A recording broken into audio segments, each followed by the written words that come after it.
Hello बच्चों, स्वागत है आप सभी का हमारे YouTube channel RP online classes में।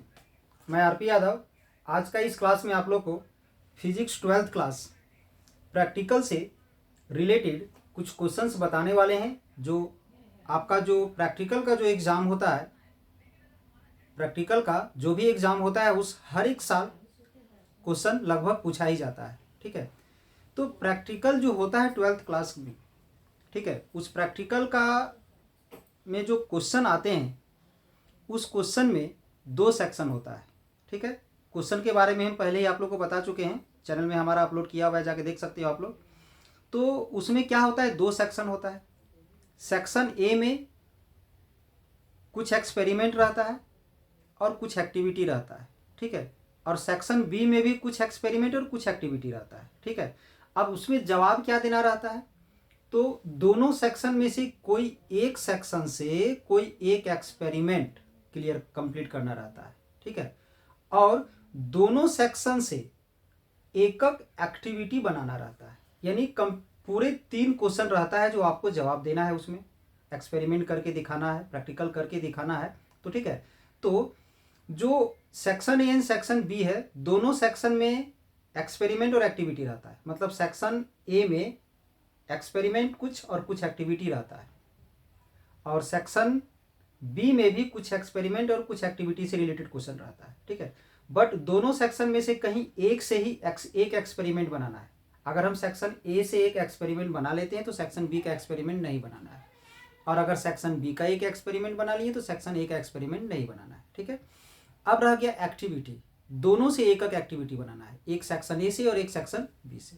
ठीक है, तो उसी सेक्शन बी में आने वाले कुछ एक्टिविटी से रिलेटेड क्वेश्चन हम आप लोगों को आज दिखाने वाले हैं, जिसको आपको कंप्लीट करना रहता है। तो ध्यान से देखोगे, ठीक है, ध्यान दोगे।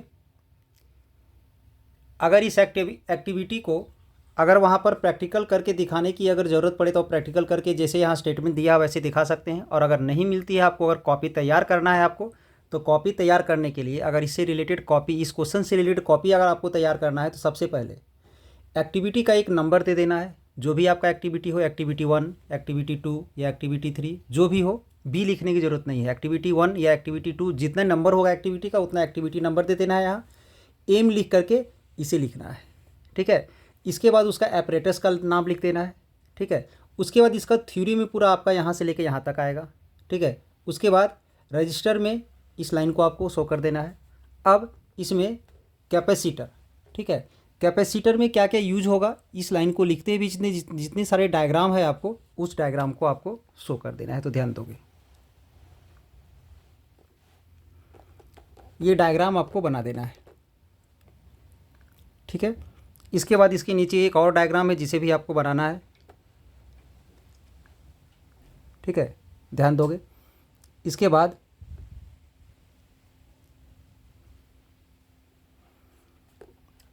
आप ध्यान दोगे तो आपको यहाँ से लिखना है। ठीक है, ये यहाँ से आपको ये लिखना है डायोड। ठीक है, अगर आप कॉपी तैयार कर रहे हो, ठीक है, अगर आप कॉपी तैयार कर रहे हो तो प्रोसीड्यूर को लिखना है। ठीक है, बट अगर एग्ज़ाम में क्वेश्चन पूछा गया है और आप एग्ज़ाम दे रहे हो और उसका सॉल्यूशन अगर आप लिख रहे हो तो प्रोसीड्यूर को नहीं लिखना है। ठीक है, अगर आप प्रैक्टिकल कॉपी तैयार कर रहे हैं जो कॉलेज में स्कूल में तैयार करवाया जाता है तो उसके लिए प्रोसीड्यूर आपको कंप्लीट लिखना है। ठीक है, प्रैक्टिकल कॉपी में लिखना है आपको। बट अगर आप एग्ज़ाम दे रहे हैं, एग्ज़ाम में अगर आप लिख रहे हैं तो इस प्रोसीड्यूर को आपको नहीं लिखना है, क्योंकि इतना सारा प्रोसीड्यूर याद रहेगा नहीं। ठीक है, इसके बाद हाँ, ये लाइन लिखना ज़रूरी है, या तो आप कॉपी बना रहे हो या ऑब्जर्वेशन है। ठीक है, तो उसके बाद आपको ये ऑब्जर्वेशन दे देना है। ठीक है, तो टेबल नंबर यहाँ लिखने की ज़रूरत नहीं है। अगर कॉपी आप तैयार कर रहे हैं तो ये टेबल नंबर लिखने की ज़रूरत नहीं। टेबल नंबर 11.2 जो लिखा गया इसको लिखने की ज़रूरत नहीं। बाकी ये हेडलाइन जो है, record your observations as follows observations, ये, या इसको भी नहीं लिखोगे तो सिर्फ क्या लिखोगे, ऑब्जर्वेशंस लिखोगे। ऑब्जर्वेशंस लिख करके इसको आप लिख दोगे। ठीक है, प्रैक्टिकल कॉपी में ये प्रोसीड्यूर लिखना है। एग्ज़ाम में जो क्वेश्चन आएगा उसमें नहीं लिखना है प्रोसीड्यूर। एग्ज़ाम में सिर्फ प्रोसीड्योर नहीं लिखना है, बाकी टोटल चीज़ लिखना है, ध्यान रहे। ठीक है, अब इस ऑब्जर्वेशंस के बाद आप क्या लिखोगे तो ध्यान दोगे। यहाँ पर आपका ये एक्टिविटी कंप्लीट हो जाता है। ठीक है, यानी सबसे पहले क्या बताएं हम लोग यहाँ पर कि एक्टिविटी में आपको क्या लिखना है। तो एक्टिविटी में सबसे पहले एक्टिविटी नंबर यहाँ लिख दीजिएगा, जो भी आपका एक्टिविटी नंबर होगा। उसके बाद ये एम लिख के डैश देना है, और आपको जैसे ये लिखा हुआ है कंप्लीट, इसको आपको इसी प्रकार से लिखना है। एपरेटस का नाम लिखना है, थ्योरी लिखना है। थ्योरी लिखते हुए जैसे जैसे इसमें लिखा हुआ है उस कंप्लीट को आपको लिख देना है। ठीक है, इसके बाद इधर आप लिखोगे कंप्लीट ये। और कॉपी, प्रैक्टिकल कॉपी अगर तैयार कर रहे हो तो प्रोसीड्योर को लिखना है।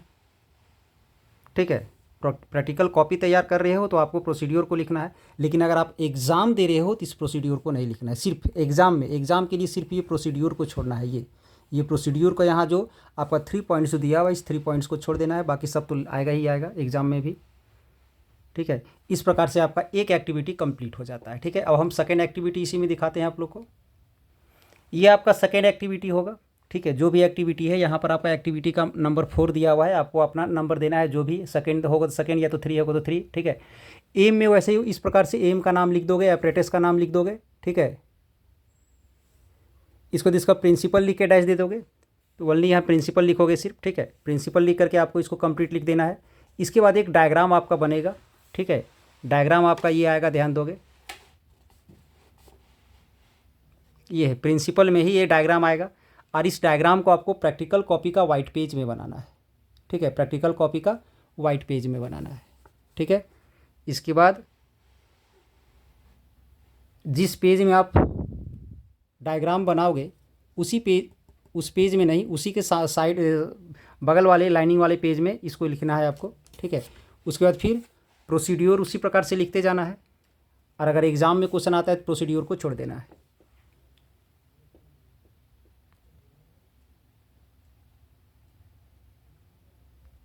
उसके बाद ये नेक्स्ट डायग्राम है जो आपको बनाना है नेक्स्ट वाइट पेज में। ठीक है,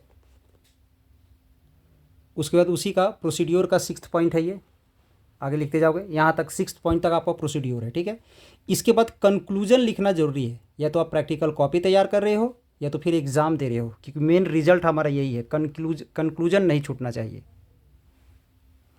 ये यहाँ से आपका सेकेंड एक्टिविटी कंप्लीट हो जाता है। इसके बाद हम थर्ड एक्टिविटी में आते हैं, तो ध्यान दोगे। थर्ड एक्टिविटी आपका सामने यहीं पर है, ये है मेरा थर्ड एक्टिविटी। ठीक है, इसका फिर इसके बाद प्रिंसिपल लिखोगे। ठीक है,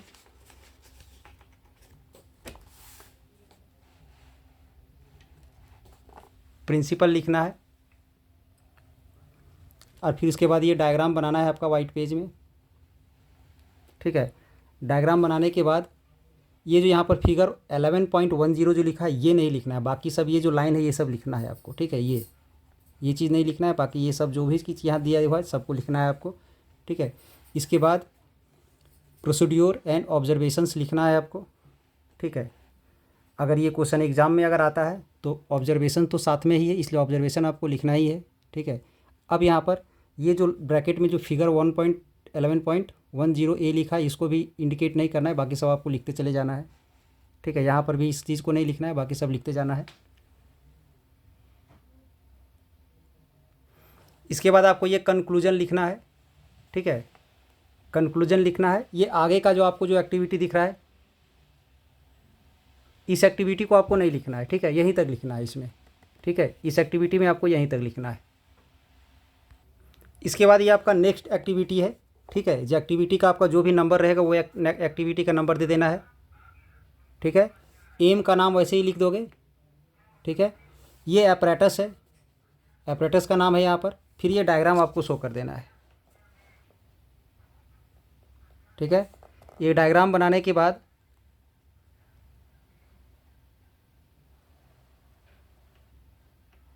आपको उसी प्रकार से थ्योरी लिखते जाना है। ठीक है,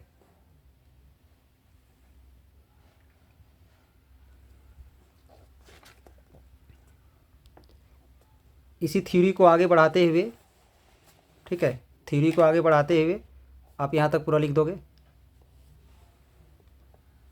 अब प्रोसीड्योर में आना है। ठीक है, प्रोसीड्योर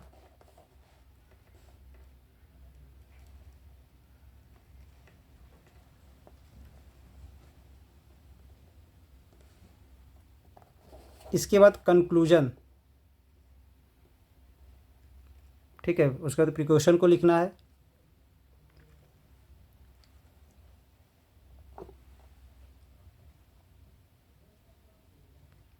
ये एक्टिविटी आपका यहाँ कंप्लीट हो जाता है, ठीक है। अब इसी में एक एक्टिविटी आप लोग और हम दिखाते हैं, ध्यान दोगे। ये होगी आपका नेक्स्ट एक्टिविटी, ठीक है। इसमें एम लिख लोगे, अपरेटस लिख लोगे, इलेक्ट्रिक सर्किट आप ड्रॉ कर लोगे वाइट पेज में, ठीक है। इसके बाद प्रोसीड्योर लिख दोगे, कंक्लूजन लिखते हुए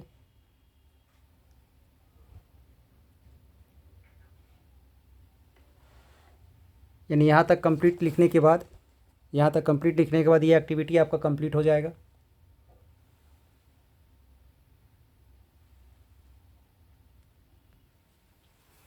ये 5 एक्टिविटी जिस प्रकार से आप लोग को बताया गया, इस पांचों एक्टिविटी को आपको प्रैक्टिकल का कॉपी में कंप्लीट करना है।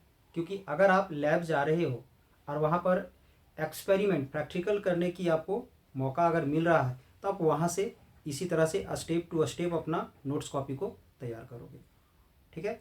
तो आई होप आज का ये क्लास आप लोग को अच्छा लगा हो। इसके लिए एक लाइक कर दें, वीडियो को ज़्यादा से ज़्यादा शेयर करें ताकि आपके जितने सारे करीबी दोस्त हैं वो भी इसका लाभ उठा सकें, ठीक है।